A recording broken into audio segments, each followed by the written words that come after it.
गीता चौथा अध्याय का महात्म्य। लक्ष्मी जी ने पूछा है स्वामी, श्री गीता जी के पाठ करने वाले को छूकर भी कोई जीव मुक्ति हुआ है? तब श्री नारायण जी ने कहा है, लक्ष्मी, तुम्हें मुक्ति की एक पुरातन कथा सुनाता हूँ। गंगा जी के तट पर एक काशीपुर नाम का एक नगर है। वहाँ एक वैष्णव रहता था।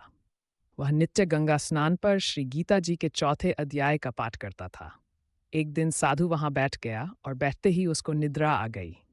एक बेरी से उसके पांव लगे और दूसरी से सिर लग गया। वे दोनों बेरियां आपस में कोप कर पृथ्वी पर गिर पड़ी। उनके पत्ते सूख गए। परमेश्वर की इच्छा से वह दोनों बेरियां ब्राह्मण के दो कन्याएं हुई।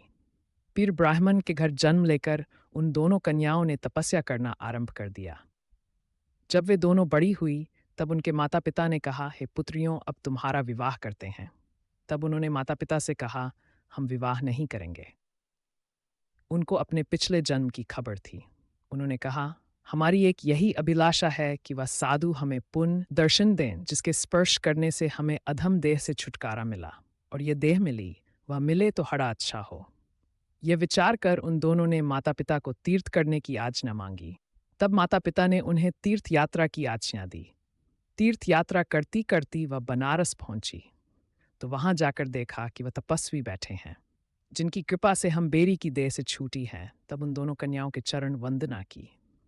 साधु ने कहा, तुम कौन हो? कन्याओं ने कहा, हम पिछले जन्म में बेरियों की योनि में थी। एक दिन वन में तुमको बहुत धूप लगी, तब तुम बेरियों की छाया के तले आ बैठे।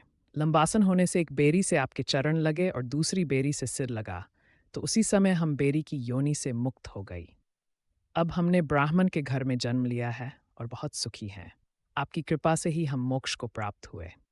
तब तपस्वी ने कहा, मुझे उस बात का पता नहीं था। अब आप आज्ञा करें, मैं आपकी क्या सेवा करूं? क्योंकि तुम ब्राह्मण उत्तम जन्म श्री नारायण का मुख हो।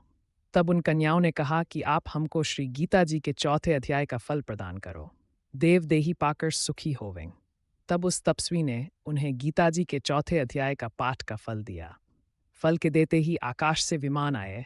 तब उन दोनों देवी देही पाकर बैकुंठ के गमन किया। श्री नारायण है लक्ष्मी, ये चौथे अध्याय का महात्म्य है।